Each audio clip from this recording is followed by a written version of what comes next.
Today we are going to install the SonicWall Switch 12-8 into the RM-SW-T8 from Rackmount.IT. You will need the SonicWall appliance and the rack mount kit.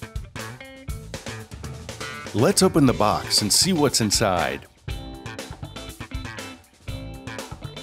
Included in the box is the 19-inch rack mount kit and 4 tie wraps.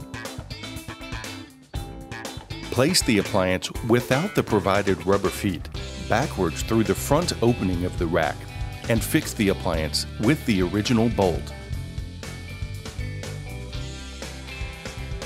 Place the power supply on the rack and tie it down with 2 tie wraps.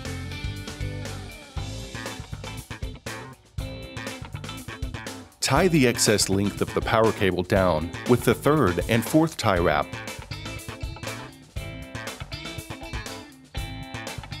You are done installing the appliance on the rack mount kit. Double check to ensure all pieces are secured.